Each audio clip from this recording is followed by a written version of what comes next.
म्हणून ज्ञानेश्वरी वाचनाच्या माध्यमातून आपलं वाचिक तप घडलेलं आहे. लक्ष घ्या, ज्या भाविकांनी ज्ञानेश्वरी वाचली, वाचिक तप घडलेला आहे. 7 दिवस ज्ञानेश्वरीचा आपण आज सांगता केली, वाचन केलं, तर 7च दिवस ज्ञानेश्वरी वाचायची असा त्याचा अर्थ नाही. जे आता ज्ञानेश्वरी पारायण केलं, आता झालं, संपलं. आता वस्त्रामध्ये गुंडाळून ठेवून द्यायची, असं नाही. 7 दिवस ज्ञानेश्वरी कशी वाचावी हे आपण शिकलो. आता परवापासून, उद्याच्या दिवस सूट आहे, काल आहे म्हणून, परवापासून दररोज ज्ञानेश्वरीच्या 100 ओव्या वाचायच्या.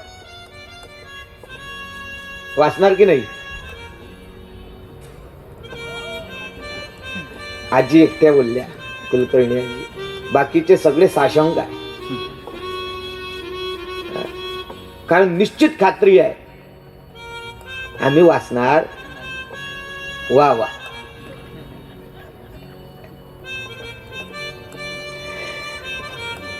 रोग निवृत्त व्हावा यासाठी जशी औषधी दररोज घेणे आवश्यक आहे, त्याप्रमाणे भवरोगाच्या निवृत्तीसाठी ज्ञानेश्वरीचं वाचन करणं आवश्यक आहे.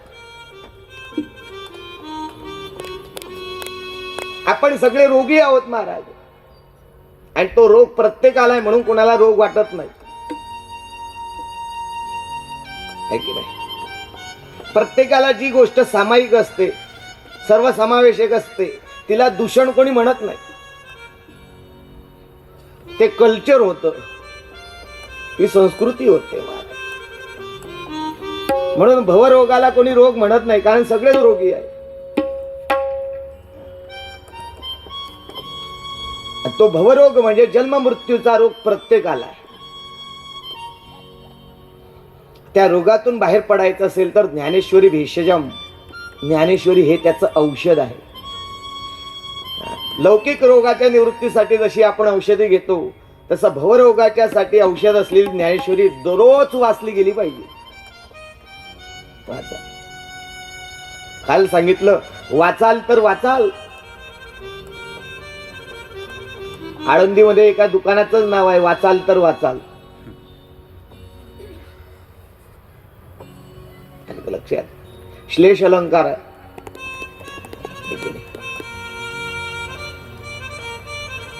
म्हणून ज्ञानेश्वरी कशी वाचावी हे 7 दिवस आपण पाहिलं. आता दररोज वाचा. जसं रोगनिवृत्तीसाठी आणलेली औषधी कपाटात ठेवून उपयोग नाही, तर ती सेवन केली जाते, तर रोग निवृत्त होतो. तद्वत ज्ञानेश्वरी कपाटात ठेवण्यासाठी नाही आहे, वस्त्रात गुंडाळून ठेवण्यासाठी नाही आहे,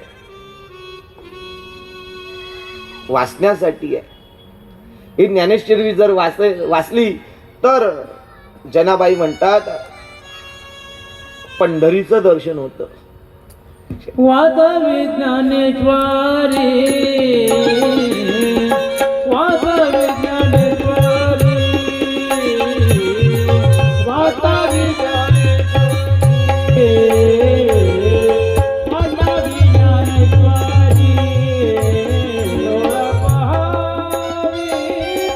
डोळा पहावी पंढरी,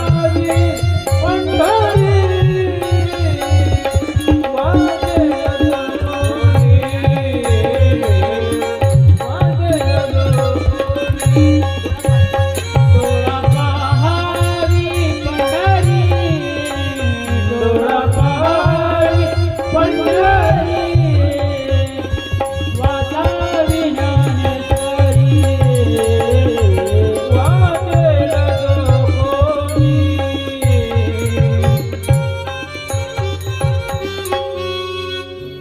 संत जनाबाई वर्णन करतात, वाचावी ज्ञानेश्वरी, डोळा पहावी पंढरी. पंढरी पहावी म्हणजे काय? पंढरीमध्ये पंढरीचं उपास्य दैवत भगवान श्री विठ्ठलेश पांडुरंग परमात्मा, त्याच्या स्वरूपाचं ज्ञान ज्ञानेश्वरीतून होतं. परमात्मा कसा आहे हे ज्ञानेश्वरीतून कळतं. म्हणून वाचावी ज्ञानेश्वरी आणि डोळा पहावी पंढरी. अशा ग्रंथराज ज्ञानेश्वरीचं पारायणाचं आयोजन आपल्या द्वारा करण्यात आलं. रात्री आपण शिवकथा पाहतो आहे. आज कथा सांगतेच्या दिशेने प्रवास करते आहे. जगतामध्ये हा नियम आहे की ज्याचा आरंभ असतो त्याचा अंत असतो.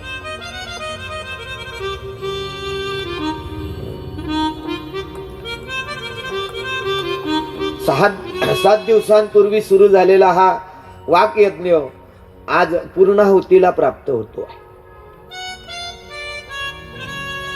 हा अनुष्ठानात्मक असलेला वाग्यज्ञ शिवमहापुराणाच्या माध्यमातून आपण आरंभ केलेला होता. आज तो भगवान साम सदाशिवांच्या शरणारविंदी आपल्याला समर्पित करायचा आहे. येणे वाग्यज्ञ तोषावे.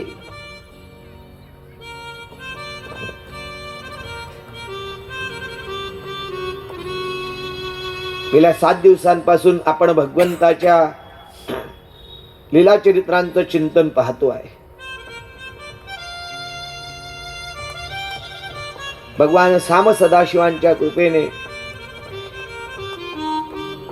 अनाकलनीय असलेले जे तत्व आहे त्या तत्वाचा काहीसा विचार करण्याचा आपण प्रयत्न केला. आपली बुद्धी तिथपर्यंत पोहोचू शकत नाही महाराज. आपल्या बुद्धीच्या ठिकाणी तेवढं सामर्थ्य नाही. जे व्यापक तत्व आहे ते व्यापक तत्व सामान्य प्राकृत बुद्धीच्या द्वारा त्याचं आकलन होईल असं कधी होऊ शकत नाही. पण तरी सुद्धा या कथेच्या माध्यमातून आपण त्याविषयीचं किंचित थोडंफार चिंतन करण्याचा प्रयत्न केलेला आहे.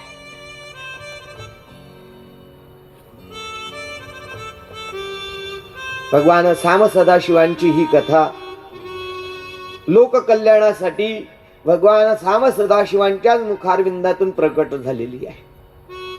नैमिषारण्यामध्ये सूतमुनी शौनकादिक ऋषींना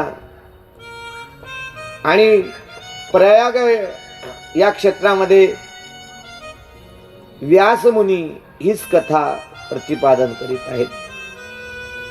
भगवान नंदिकेश्वर हीच कथा सनकादिक ऋषींना प्रतिपादन करीत आहे.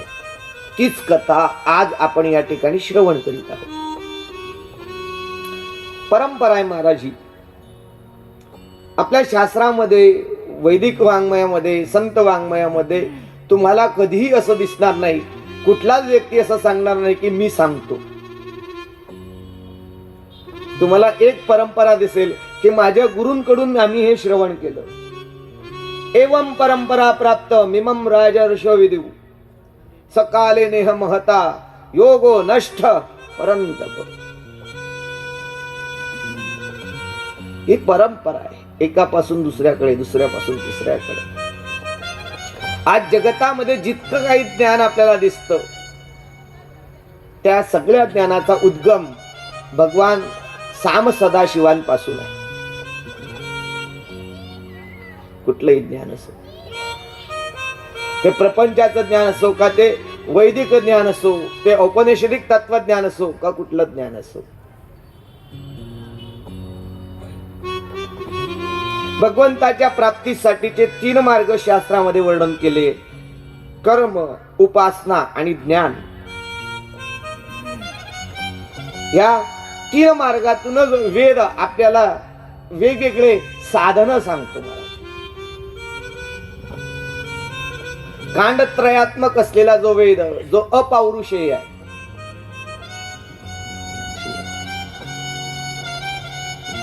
भगवंताच्या